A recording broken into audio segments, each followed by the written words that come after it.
দর্শক আপনারা দেখতে পাচ্ছেন ডক্টর ইউনূসের পদত্যাগের জন্য এখানে কিন্তু ঝাড়ু মিছিল হচ্ছে, জুতা মিছিল হচ্ছে এবং সরাসরি গণভবনের দিকে এগিয়ে যাচ্ছে এবং তাদের একটাই দাবি ডক্টর ইউনূস যাতে অতি দ্রুত পদত্যাগ করে এবং এখানে কিন্তু লক্ষাধিক মানুষ উপস্থিত হয়েছে এবং সকলে কিন্তু ডক্টর ইউনূসের পদত্যাগ চাচ্ছে। এখানে দেখতে পাচ্ছেন মহিলারাও কিন্তু সেই মিছিলে সামিল হয়েছে এবং তাদেরও সেই একই দাবি, ডক্টর ইউনূস দেশ চালাতে অক্ষম এবং তিনি দেশ চালানোর মতো ক্ষমতা রাখে না।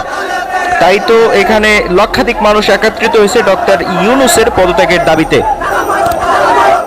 ডক্টর ইউনূস এ দেশে আসছে বাংলাদেশের 17 কোটি মানুষকে রিপ্রেজেন্ট করার জন্য, অবৈধভাবে সে আসতে পারে না। এমন সরকার কোনো বক্তব্য নাই, কিছু নাই, একটা শরীরে কষ্ট নাই, কোনো বল নাই, ও তো নাটকও মানাইতো না। ওরে অভিজিৎ তত্ত্বাবধায়ক সরকার। আমরা প্রধান উপদেষ্টার পদত্যাগ দাবি করছি, কারণ উনি ক্ষমতায় আসার পর থেকে আমরা দেখছি বাংলাদেশকে তালেবান রাষ্ট্র। দর্শক যে যেখান থেকে আজকের এই ভিডিওটি দেখছেন সকলকে অনুরোধ করছি আজকের এই ভিডিওটি শেষ পর্যন্ত দেখার জন্য। বর্তমান সময়ে ভাইরাল যে বিষয়গুলো সেই বিষয়গুলো আপনাদের সামনে তুলে ধরছি। অবশ্যই ভিডিওটি শেষ পর্যন্ত দেখে আপনাদের মতামত কমেন্ট সেকশনে জানিয়ে দিবেন। তো চলুন দর্শক বিস্তারিত ভিডিওটি স্ক্রিনে দেখে আসি। অন্তর্বর্তী সরকার দায়িত্ব নেবার পর থেকেই গণমাধ্যম ও সোশ্যাল মিডিয়ায় গুজবের জন্য এক মহোৎসব চলছে। দেশকে অস্থিতিশীল করার জন্য একের পর এক মিথ্যা তথ্য ছড়িয়ে দিয়ে জনগণকে বিভ্রান্ত করার চেষ্টা চলছে। অভিনব সব প্রক্রিয়ায় গুজব ছড়ানো হচ্ছে। এক ছবির সঙ্গে অন্য ছবি জুড়ে দেওয়া হচ্ছে, ঘটনা একটা ছবি আরেকটা, এরকম ফটোকার্ড বানিয়ে অন্য দেশের ঘটনাকে এই দেশের ঘটনা হিসেবে চালিয়ে দিয়ে সোশ্যাল মিডিয়ায় তোলপাড় করে ফেলছে। যতই নির্বাচন কাছে আসবে এর রূপ আরও ভয়ঙ্কর হতে থাকবে। কারা এর পেছনে আছে, কেন আছে, তা আপনাদের সবারই জানা আছে। আমরা এই গুজব ও মিথ্যা তথ্যের প্রচারণা রোধ করতে জাতিসংঘের সহযোগিতা চেয়েছি। জাতিসংঘের মহাসচিব এর মোকাবেলায় আমাদের সহযোগিতা করবেন বলে আশ্বাস দিয়ে গেছেন। দেশবাসীকে আমি স্মরণ করিয়ে দিতে চাই যে জুলাই অভ্যুত্থানের প্রথম পর্ব সফলভাবে সমাপ্ত হয়েছে। প্রথম পর্বের সমাপ্তির মধ্য দিয়ে অভ্যুত্থানের দ্বিতীয় পর্ব শুরু হলো। সবসময় মনে রাখতে হবে আমরা কিন্তু যুদ্ধাবস্থায় আছি। গুজব হলো এই জুলাই অভ্যুত্থানের বিরুদ্ধে পরাজিত শক্তির মস্ত বড় হাতিয়ার। গুজব দেখলেই গুজবের সূত্রের সন্ধান করতে থাকবেন, গুজবকে অবহেলা করবেন না। বহু অভিজ্ঞ সমর বিশারদ এই গুজবের পেছনে দিনরাত কাজ করছে। সীমাহীন অর্থ এর পেছনে নিয়োজিত আছে। এর মূল লক্ষ্য জুলাই অভ্যুত্থানকে ব্যর্থ করা। আমরা তাকে ব্যর্থ হতে দেব না। আমাদের সামগ্রিক ঐক্য পলাতক শক্তির গায়ে জ্বালা ধরিয়ে দিচ্ছে। তারা এই ঐক্য ভাঙতে চায়। তাদের অভিনব কৌশল আপনি টেরই পাবেন না, আপনি বুঝতেই পারছেন না কখন তাদের খেলায় আপনি পুতুল হয়ে গেছেন। আমাদের সচেতনতা এবং সামগ্রিক ঐক্য দিয়েই এই গুজবকে রুখতে হবে, পলাতক অপশক্তির ষড়যন্ত্রকে ব্যর্থ করে দিতে হবে।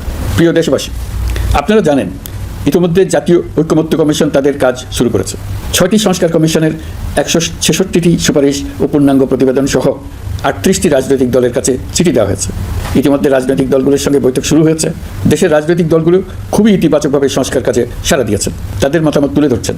কোন রাজনৈতিক দল কোন কোন সংস্কার প্রস্তাবে একমত হয়েছেন, কোনটিতে দ্বিমত হয়েছেন, সেসব তারা জানাচ্ছেন। এটা আমাদের জাতির জন্য অত্যন্ত সুখকর বিষয় যে প্রতিটি রাজনৈতিক দল সংস্কারের পক্ষে মত দিচ্ছেন।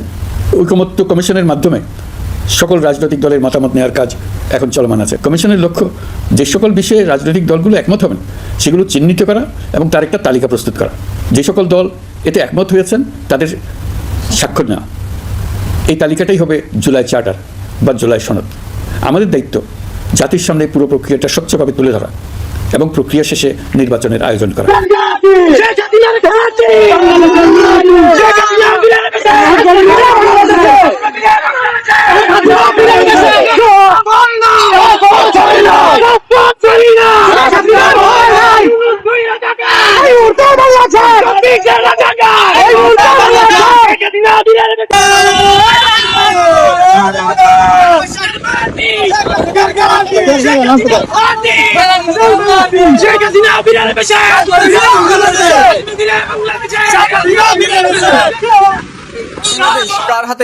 বঙ্গবন্ধুর কন্যা শেখ হাসিনার হেরাতে বাংলাদেশ নিরাপদ, এছাড়া কারো হাতে নিরাপদ। সবাই এক কথা বলবে, যেহেতু আমরা দেশের আপডেট পাইনি, কাজ ঠিক আগের মতনই চলতেছে, তাছে খারাপ হয়েছে। ভালো যদি হইতো তাহলে আজকে আমরা এই কথা বলতাম না যে আমরা সাধারণ মানুষ খায়া পরে ভালো আছে, হাসিনার দরকার নাই। কিন্তু আমরা খায়া পরে খারাপ আছে। এখন আমাদের হাসিনা করি, আমরা নিষিদ্ধ ঘোষিত আওয়ামী লীগ।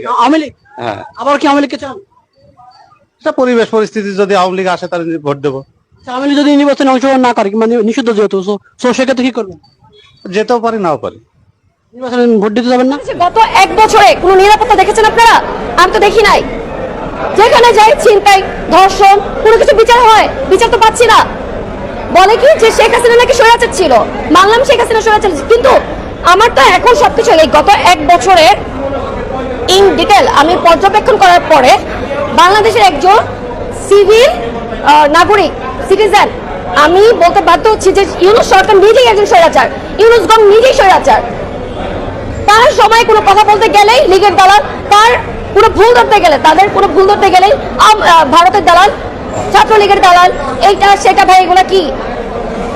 আমার ব্যক্তিগত মতামত, আমি কোন দল পছন্দ করবো, আপনি কোন দল পছন্দ করবেন, জনগণ কোন দল পছন্দ করবে, এটা শুধু যার যার ব্যক্তিগত ব্যাপার। এটা তো ইউনূসগণ ঠিক করে দিবে না। দেশ স্বাধীন একবারই হয়েছে 1971 সালে 30 লক্ষ শহীদের বিনিময়ে, ঠিক আছে। আর এই যে এনসিপির ব্যানারে যে ওরা ওই যে আপনার কি বলে যমুনা ঘেরাও করতে গেছে এনসিপি নেতাকর্মীরা, তখন তাদেরকে কোনো বাধা দেয় না, পুলিশের হেনস্থার শিকার হয় নাই, তারা তাদেরকে ডাইকে নিয়ে খাবার দিছে, পানি দিছে, সব দিছে। তাহলে আমরা কি দোষ করলাম? আমাদেরকে গতকালে লাঠি চার্জ করলো ডিসি মাসুদ, কোন চ্যাটের বাল।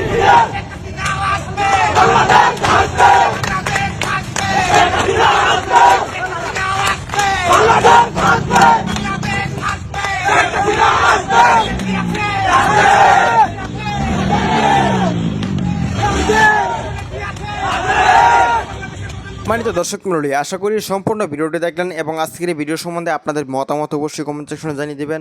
দেখা হচ্ছে পরবর্তী ভিডিওতে। আসসালামু আলাইকুম।